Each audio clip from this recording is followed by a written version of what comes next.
नमस्कार। राजस्थान की तमाम फटाफट खबरों में आपका स्वागत है। खबरों के लिए आपसे निवेदन कि यदि आपने राजस्थान की खबरों के लिए आपके अपने चैनल को सब्सक्राइब नहीं किया है तो कृपया करके राजस्थान की खबरों के लिए आपके अपने चैनल को सब्सक्राइब करना ना भूलें। आप सब्सक्राइब करते हैं तो हमें हिम्मत होती है सही और सच्ची खबरें आप तक पहुंचाने की। वरना मीडिया में कल राजीव गांधी की पुण्यतिथि थी, बलिदान दिवस था, लेकिन कहीं भी मीडिया पर इसकी कोई खबर नहीं। कहीं तो किसी ने राजीव गांधी की पुण्यतिथि मनाई होगी या किसी ने तो बलिदान दिवस मनाया होगा। क्या पूर्व प्रधानमंत्री का इस तरह से खबरों से नदारद करना, खबरों से गायब करना, इसको आप किस तरह से देखते हैं? क्योंकि आप जानते हैं कि राजीव गांधी से ज्यादा खबरें तो ज्योति पर चल रही होगी, जो पूरे देश में एक माहौल चर्चा का विषय बना रहा। राजीव गांधी पूर्व प्रधानमंत्री, जिन्होंने 18 साल में वोट का अधिकार दिया, को कंप्यूटर क्रांति का जनक कहा जाता है, जिन्होंने पता नहीं एक छोटे से कार्यकाल में कितने बड़े बड़े काम किए, लेकिन पूरी खबर पूरी मीडिया चैनलों पर उनकी खबरों से गायब, कहीं कोई चर्चा नहीं। पूर्व प्रधानमंत्री का इस तरह से चर्चा से गायब करना, इसको आप किस तरह से देखते हैं? तो क्या है आज की बड़ी खबरें? जी हां, अंता से भाजपा विधायक कंवरलाल मीणा ने बुधवार को ट्रायल कोर्ट में सरेंडर कर दिया। मीणा को 20 साल पुराने केस में 3 साल की कैद की सजा सुनाई गई थी। इस दौरान नारा लगाने पर समर्थकों पर विधायक नाराज हो गए। मीणा को अकलेरा जेल भेजा गया है। दरअसल सुप्रीम कोर्ट ने 7 मई को कंवरलाल की SLP खारिज कर दी थी। उन्हें 2 सप्ताह में सरेंडर करने के आदेश दिए थे। ट्रायल कोर्ट ने 9 मई को गिरफ्तारी वारंट जारी किया था। दूसरी ओर कंवरलाल की सदस्यता रद्द नहीं करने के मामले में नेता प्रतिपक्ष टीकाराम जूली ने आर पार की लड़ाई का ऐलान किया है। जूली ने कहा कि अगर बुधवार को स्पीकर सदस्यता रद्द करने का फैसला नहीं लेते तो मैं सुप्रीम कोर्ट जाऊंगा। एक देश में 2 कानून नहीं चल सकते हैं। लोकसभा में राहुल गांधी की सदस्यता मात्र 24 घंटे में रद्द कर दी थी।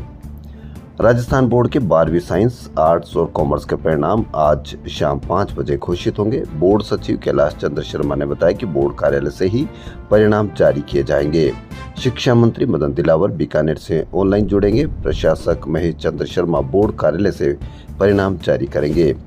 पिछले साल के मुकाबले इस साल 12वीं के परिणाम 2 दिन देरी से आ रहे हैं। पिछले साल 20 मई को तीनों ही संकायों के परिणाम एक साथ जारी किए गए थे। राजस्थान में भीषण गर्मी पड़ रही है। अधिकांश स्थानों पर लू के हालात हैं। गर्म हवाओं के थपेड़ों से लोगों को रात में भी राहत नहीं है। इससे तापमान में भी उछाल जारी है। बुधवार को कई शहरों में इस सीजन का सबसे गर्म दिन रहा। 2 शहरों में पारा 47 डिग्री पार कर गया। देश भर में सबसे गर्म शहर गंगानगर रहा। यहाँ तापमान 47.6 डिग्री दर्ज किया गया, जबकि पिलानी में 47.2 डिग्री पारा रिकॉर्ड हुआ। 8 शहरों में पारा 45 डिग्री से अधिक रहा। जयपुर में भी सीजन का सबसे गर्म दिन रहा। यहाँ तापमान 44.8 डिग्री सेल्सियस दर्ज किया गया। मौसम विभाग के अनुसार गर्मी से अभी राहत के आसार नहीं है। 2 दिन 1 से 3 डिग्री पारे में बढ़ोतरी अभी भी संभव है। 2 दिन तापमान में 1 से 2 डिग्री बढ़ोतरी होने की संभावना। 23 मई तक बीकानेर व शेखावटी में अधिकतम तापमान 45 से 48 डिग्री सेल्सियस तक पहुंच सकता है। साथ ही तीव्र हीटवेव तक की स्थिति बन सकती है। उदयपुर, कोटा में 4-5 दिन आंधी बारिश के आसार हैं। वहीं अंता से भाजपा विधायक कंवरलाल की सदस्यता रद्द नहीं करने के प्रकरण में बुधवार को प्रदेश कांग्रेस मुख्यालय में मीडिया से बातचीत करते हुए नेता प्रतिपक्ष टीकाराम जूली ने कहा कि 1 महीने का समय हो गया, लेकिन अंता विधायक की सदस्यता अभी तक रद्द नहीं की गई है। एक देश में 2 कानून नहीं हो सकते। संवैधानिक पदों पर बैठे लोग संविधान का मजाक बना रहे हैं। सदन को चलाने वाले स्पीकर ही संविधान का उल्लंघन कर रहे हैं। अध्यक्ष ने एक कमेटी से दूसरे कमेटी में सभापति बदल दिए। विधानसभा प्रक्रिया के नियम 180 के तहत मेंबर बना सकते हैं। नियम 181 के तहत सभापति उन मेंबर्स में से सभापति चुन सकते हैं, लेकिन ऐसा कौन सा नियम है जिसके तहत सभापति को ही बदला जा सकता है? यह कोई तहसीलदार पटवारी का ट्रांसफर नहीं है। जूली ने स्पीकर को डोटासरा पर सदन में कार्रवाई की याद दिलाई। उन्होंने कहा कि कोई नेता या सदस्य स्पीकर के लिए ऑफ द रिकॉर्ड ही कुछ कह दे तो वह संविधान की बात करने लगते हैं। अब 21 दिन से विधायक की सदस्यता रद्द करने का फैसला नहीं ले पा रहे हैं। हम 4 बार राज्यपाल और विधानसभा अध्यक्ष के पास गए। जूली ने कहा कि अब लोकसभा में राहुल गांधी की सदस्यता रद्द करने का फैसला हुआ था, तब तो अटॉर्नी जनरल से तत्काल फाइल मंगाई जाती है। पूर्व प्रधानमंत्री राजीव गांधी की पुण्यतिथि पर पीसीसी में हुई गोष्ठी में नेताओं ने ऐसे किस्से सुनाए कि उपस्थित लोग हंस कर लोटपोट हो गए। गोष्ठी में फिर मानेसर प्रकरण की गूंज सुनाई दी। पूर्व मुख्यमंत्री अशोक गहलोत ने उस सियासी संकट का जिक्र किया जिसने 2020 में गहलोत सरकार की नींव हिला दी थी। गहलोत ने कहा कि 3 बार मुख्यमंत्री के रूप में कार्यकाल पूरा करना आसान नहीं होता है। तीसरी बार तो आपको मालूम है सरकार गिरते गिरते बची, वह एक चमत्कार था, हाईकमान का आशीर्वाद और आपकी दुआओं से ही 5 साल पूरे किए। डोटासरा भी उसी की देन है।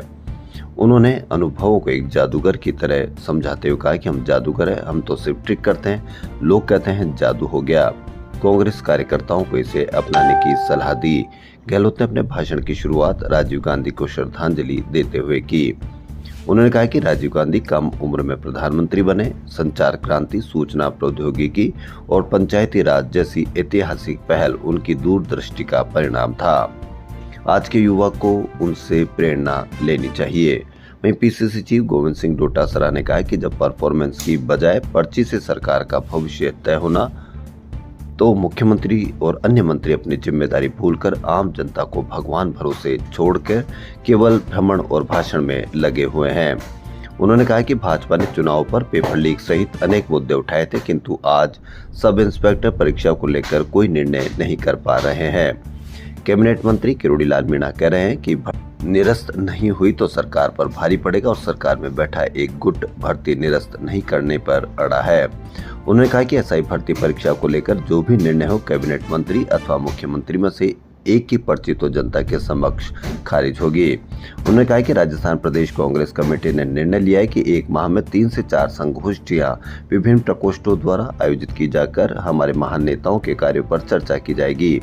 पूर्व अध्यक्ष डॉक्टर वीडी कल्ला तथा विचार विभाग के पूर्व प्रदेश अध्यक्ष प्रोफेसर नरेश दादीच ने भी संबोधित किया। वहीं एसआई भर्ती निरस्त करने व आरपीएससी को भंग कर पुनर्गठन करने की मांग को लेकर आरएलपी ने बुधवार को शहीद स्मारक पर धरना दिया। हनुमान बेनीवाल ने पेपर लीक से जुड़े मामले पर दिए बयान का वीडियो सोशल मीडिया प्लेटफॉर्म पर डाला है। बेनीवाल ने कहा कि जिन वादों और मुद्दों के साथ भाजपा सत्ता में आई, उन वादों और मुद्दों को भुला दिया। सरकार पेपर लीक मामलों में असली गुनहगारों तक नहीं पहुंच पा रही है। भाजपा कांग्रेस के उन नेताओं और सत्ता के नजदीक रहे अफसरों को बचाने में लग गई जो पेपर लीक मामलों के सर्क न थे। अशोक गहलोत सरकार के समय अपार्टमेंट फ्लैट बनाने के लिए न्यूनतम भूखंड की जितनी सीमा तय की थी, भाजपा सरकार ने उसे 2 गुना कर दिया है। शहरों में अब अपार्टमेंट गहलोत सरकार के समय के नियम 250 वर्ग मीटर के भूखंडों पर नहीं बन सकेंगे। अब फ्लैट बनाने में कम से कम 500 वर्ग मीटर का भूखंड जरूरी है। यूडीएच मंत्री झावर सिंह खड्डा ने भी नियम जारी कर कहा कि यह बिल्डिंग उप विधियां तत्काल प्रभाव से लागू की जा रही है। यानी अब देखना यह है कि जनता में इसका किस तरह से एक कमेंट होता है या एक प्रभाव पड़ता है। प्रधानमंत्री नरेंद्र मोदी आज बीकानेर से 26,000 करोड़ की सौगात देश को सुपुर्द करेंगे। इससे पहले जुलाई 2023 में बीकानेर से ही Amritsar Jamnagar 6 lane greenfield express की सौगात दी थी। अमृत भारत योजना के तहत देश के 1309 रेलवे स्टेशनों का जीर्णोद्धार और पुनर्निर्माण के लिए चयन किया गया था। उसमें बीकानेर रेलवे स्टेशन भी है, जिसे 450 करोड़ रुपए मिले। गुरुवार को देश के 18 राज्यों और केंद्र शासित प्रदेश के 86 जिलों में 103 रेलवे स्टेशनों का लोकार्पण पीएम करेंगे। इस बार 1100 करोड़ रुपए की लागत आई है।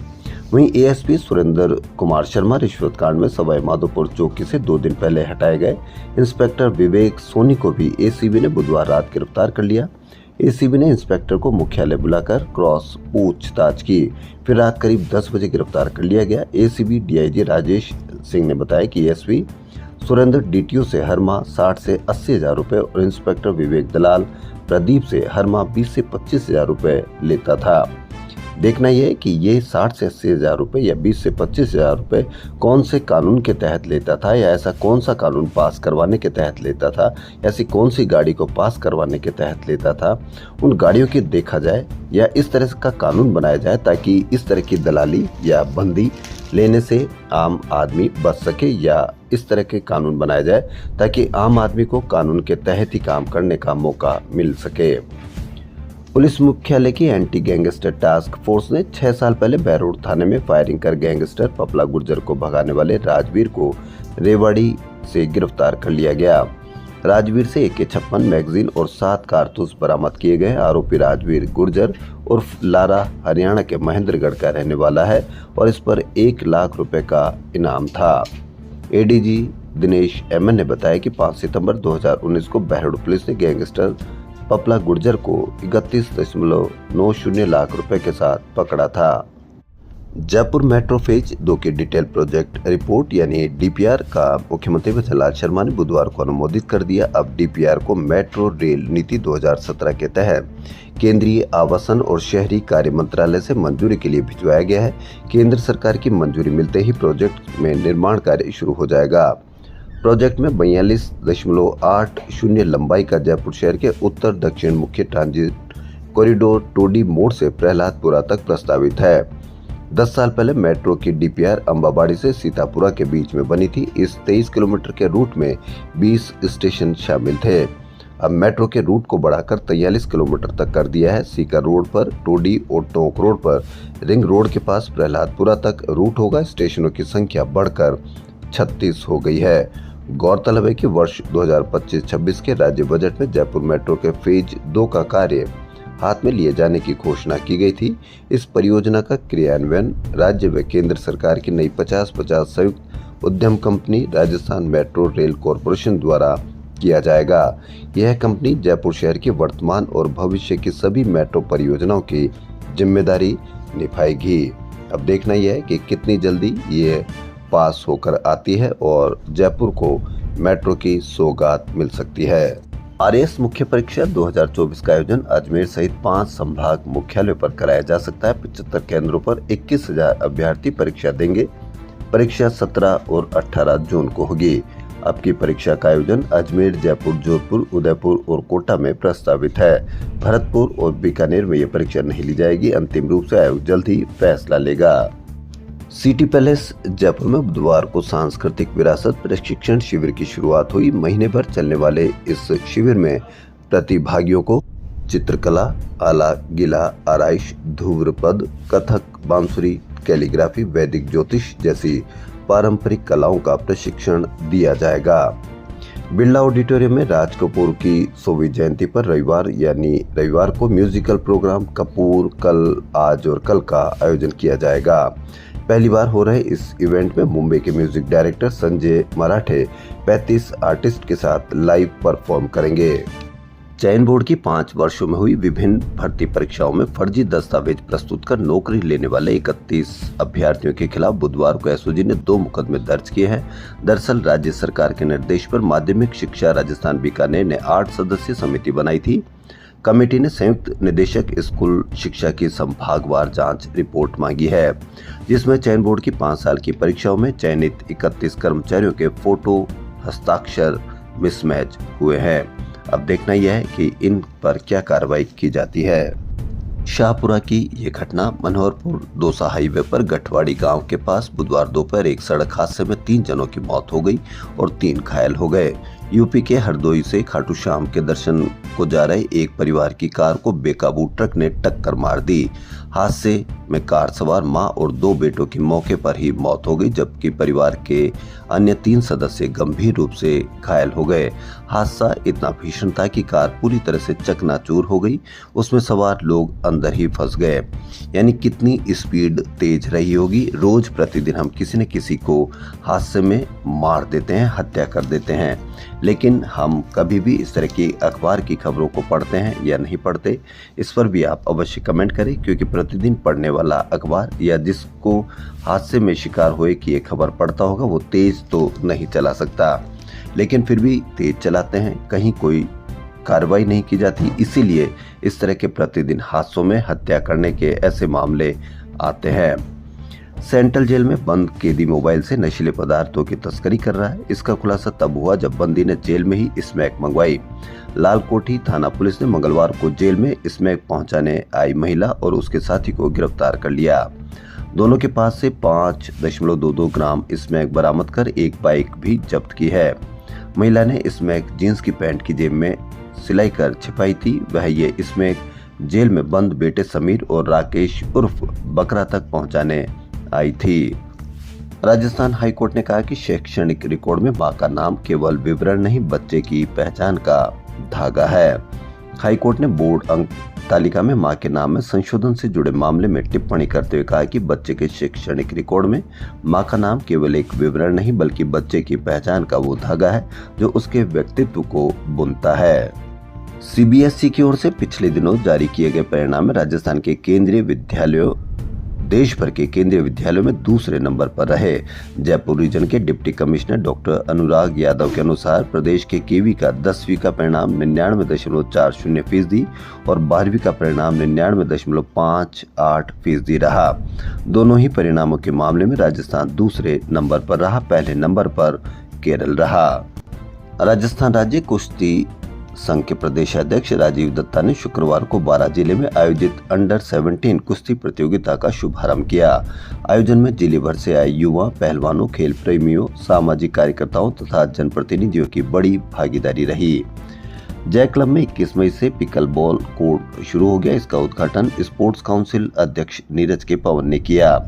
राजस्थान पिकल बॉल के अध्यक्ष करण सिंह शेखावत और एडिशनल एसपी राजेंद्र सिंह सिसोदिया विशिष्ट अतिथि थे। इस अवसर पर जय क्लब के सचिव मनोज दासोद भी उपस्थित थे। National rifle association of India ने पहली बार जयपुर में कोचिंग कोर्स शुरू किया। 7 दिन तक चलने वाले इस कोर्स में नॉर्थ जोन के 50 शूटर्स हिस्सा ले रहे हैं। इसमें राजस्थान के 9 शूटर्स भी शामिल है। राजस्थान राइफल संघ के सचिव शशांक कोरानी की पहल पर इस कोर्स का आयोजन पहली बार जयपुर में हो रहा है। उत्तर भारत की प्रमुख वैष्णो पीठ के लिए जयपुर से जाने वाली ट्रेन अजमेर जम्मू तवी अजमेर वाया जयपुर पूजा सुपरफास्ट एक्सप्रेस का नाम गलता धाम पूजा सुपरफास्ट एक्सप्रेस किए जाने से श्री गलता पीठ से जुड़े भक्तों में खुशी की लहर है।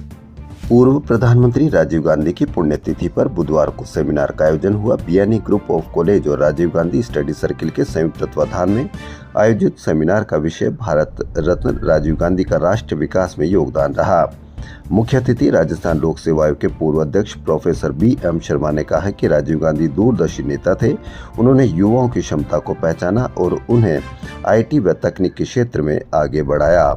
उसी का परिणाम है कि आज हमारे युवा विश्व भर में पहचाने जाते हैं। उन्होंने महिला सशक्तिकरण की शुरुआत भी की, आम आदमी को शासन से जोड़ा, पंचायती राज को मजबूत किया और महिलाओं को आरक्षण देकर ऐतिहासिक पहल की, जो पहली बार दुनिया में हुआ। राज्य सह समन्वयक डॉक्टर ध्यान सिंह गोटवाल ने बताया कि राजीव ने अपने कार्यकाल में युवाओं और देश के विकास के लिए कई दूरदर्शी और ऐतिहासिक पहल की। हरदेव जोशी पत्रकारिता विश्वविद्यालय के प्रोफेसर आलोक श्रीवास्तव ने कहा कि राजीव गांधी ने सूचना प्रौद्योगिकी, दूरसंचार, पंचायती राज और शिक्षा के क्षेत्र में क्रांति की नींव रखी। सीबीएसई ने 13 मई को 10वीं और 12वीं के परिणाम जारी किए थे। इस साल बोर्ड ने मार्क्स के वेरिफिकेशन और रिवोल्यूशन के प्रोसेस में बदलाव किया है। अब छात्रों को पहले अपनी आंसर शीट की फोटोकॉपी लेनी होगी, उसके बाद मार्क्स के रिवोल्यूशन के लिए आवेदन कर सकेंगे। पहले छात्रों को अंकों की जांच के लिए आवेदन करना पड़ता था, फिर आंसर शीट की फोटोकॉपी की मांग करनी पड़ती थी, उसके बाद रिवोल्यूशन होता था। अब नई प्रक्रिया में क्रम बदल गया है। सीबीएसई ने मार्क्स के वेरिफिकेशन और रिवोल्यूशन के लिए अपनी वेबसाइट पर गाइडलाइन जारी की है। जयपुर के जवाहर कला केंद्र की ओर से आयोजित जूनियर समर कैंप में बच्चों को विभिन्न कलात्मक गतिविधियों के प्रशिक्षण के साथ साथ प्रैक्टिकल नॉलेज भी दिया जा रहा है। बुधवार को स्टोरी ट्री विधा की क्लास में बच्चों ने पौधरोपण करना सीखा। आईआईटी एंट्रेंस के लिए आयोजित जेईई एडवांस के रिकॉर्डेड रेस्पॉन्स गुरुवार को जारी कर दिए जाएंगे। रिकॉर्डेड रेस्पॉन्स जारी होने के साथ ही 1.90 लाख छात्रों को उनकी एडवांस का टेंटेटिव स्कोर भी पता चल जाएगा। कॉमन मेरिट लिस्ट में आने के लिए उम्मीदवारों को ओवरऑल 35% तक अंक हासिल करना अनिवार्य है। वहीं प्रत्येक विषय में 10% अंक भी हासिल करने होंगे। रेस्पॉन्स जारी होने के बाद 26 मई सुबह 10 बजे प्रोविजनल आंसर की जारी कर दी जाएगी। इसके बाद छात्रों से आंसर की पर आपत्तियां मांगी जाएगी। अभी तक एडवांस के फिजिक्स के सवाल नंबर 4 के उत्तरों पर संदेह सामने आ रहा है। संभव है कि इसी सवाल पर सबसे अधिक आपत्तियां छात्रों की ओर से भेजी जाए। 2 जून को परिणाम जारी होने के बाद 3 जून से जोसा काउंसलिंग शुरू की जा सकेगी। राजस्थान लोक सेवा आयोग की ओर से अभी तक आरएस भर्ती 2023 का अंतिम परिणाम जारी नहीं किया है। इसको जारी किए बिना ही आयोग आरएस भर्ती 2024 की मुख्य परीक्षा के आयोजन की तैयारी में जुटा है। अभ्यर्थियों ने इसका विरोध किया है। उनका कहना है कि आयोग को पहले आरएस भर्ती 2023 का अंतिम परिणाम जारी करना चाहिए। इसके बाद ही आरएस भर्ती 2024 की मुख्य परीक्षा का आयोजन करना चाहिए। ऐसा नहीं किया तो आरएस भर्ती 2024 के 300-400 अभ्यर्थी साक्षात्कार के लिए चयन से वंचित हो जाएंगे। वर्तमान में आरएस 2023 के साक्षात्कार की प्रक्रिया चल रही है, जिसके अगस्त तक चलने के आसार हैं। यह भर्ती 905 पदों के लिए की जा रही है। पहले आयोग आरएस भर्ती 2024 की मुख्य परीक्षा 17 से 18 जून को आयोजित करेगा। अब आरएस 2023 के साक्षात्कार में शामिल हो रहे बड़ी संख्या में अभ्यर्थी ऐसे हैं जो 1096 पदों की 2024 की मुख्य परीक्षा भी देंगे। सरकार ने 10वीं कक्षा उत्तीर्ण करने के बाद किसी भी मान्यता प्राप्त पॉलिटेक्निक कॉलेज से डिप्लोमा कोर्स को 12वीं कक्षा उत्तीर्ण के समकक्ष मान लिया है। ऐसे में 3 वर्षीय डिप्लोमाधारी स्टूडेंट को अलग से 12वीं कक्षा का उत्तीर्ण करने की जरूरत नहीं रहेगी। स्टूडेंट अब सीधे विश्वविद्यालय या कॉलेज में एडमिशन ले पाएंगे। इसके अलावा विज्ञान संकाय से 12वीं स्तर की नौकरियों के लिए मान्य किया गया है। हाईकोर्ट ने आईटीआई द्वारा दायर विशेष अपीलों को स्वीकार करते हुए एकल पीठ के आदेशों को अपास्त करते हुए कहा कि 2018 के शैक्षणिक सत्र से पहले से स्थापित मान्यता प्राप्त आईटीआई कॉलेज को प्रति कॉलेज 50,000 रुपए की बैंक गारंटी देने की मांग को निरस्त कर दिया है। जोधपुर कलेक्ट्रेट को बुधवार को बम से उड़ाने की धमकी मिली। धमकी भरा ईमेल मिलते ही पुलिस अन्य सुरक्षा एजेंसियों के साथ कलेक्ट्रेट परिसर की तलाशी ली, जहां उनको कोई भी ऐसी बम नुमा संदिग्ध वस्तु नहीं मिली। बुधवार सुबह 6:08 पर कथित डीएमके केविन केयर चेन्नई के आकाश भास्करन के नाम से यह ईमेल जोधपुर कलेक्टर और दक्षिण भारत के मदुरई डिस्ट्रिक्ट कलेक्ट्रेट को भी भेजी गई थी, लेकिन जांच में कुछ नहीं मिला और लोगों ने राहत की सांस ली। वहीं डीग जिले में पूरे थाने के खिलाफ मामला दर्ज किया गया। मामला साइबर ठगी के दबिश के दौरान महिला के पति से मारपीट कर हाथ पैर तोड़ने का मामला है। भामाशाह सम्मान पर शिक्षा विभाग का लगातार दूसरे साल यू टर्न। जी हां, अब 1 लाख रुपए से अधिक का सहयोग करने वाले भामाशाह भी होंगे सम्मानित। भामाशाह सम्मान समारोह को लेकर शिक्षा विभाग ने लगातार दूसरे साल यू टर्न लिया है। अब सरकारी स्कूलों में 1 लाख रुपए या इससे अधिक राशि का सहयोग करने वाले भामाशाह भी जिला स्तरीय सम्मान समारोह में सम्मानित किए जाएंगे। पिछले साल भी विभाग ने ऐसा ही किया था। पहले तो जिला स्तरीय सम्मान के लिए राशि 1 लाख से 15 लाख के बजाय 5 लाख से 29,99,999 रुपए वाली को देने की घोषणा कर दी थी। विरोध के बाद विभाग बैकफुट पर आ गया। इस साल भी विभाग ने ऐसा ही किया। भामाशाह सम्मान 2025 के लिए ऑनलाइन आवेदन की अंतिम तिथि 27 मई है। शिक्षा विभाग ने 1 अप्रैल 2024 से 31 मार्च 2025 तक की अवधि में तय राशि का सहयोग करने वाले भामाशाहों से सम्मान के लिए आवेदन मांगे हैं। आवेदन ज्ञान संकल्प पोर्टल पर किया जा सकेगा। आवेदन के साथ संबंधित दस्तावेज भी अपलोड करने होंगे। क्यों इस तरह की अंतिम तिथि या क्यों इस तरह से भामाशाहों के सम्मान के लिए आवेदन मांगे गए हैं? जिन्होंने भामाशाह के रूप में सम्मान होने वालों से खुद ही स्कूल को या जहां पर भी ये दान देते हैं उनसे ही ये रिपोर्ट मांगनी चाहिए। राजस्थान की खबरों फिलहाल इतना ही। यदि आपको राजस्थान की खबरें पसंद आ रही तो आपके अपने चैनल को सब्सक्राइब करना ना भूलें। धन्यवाद।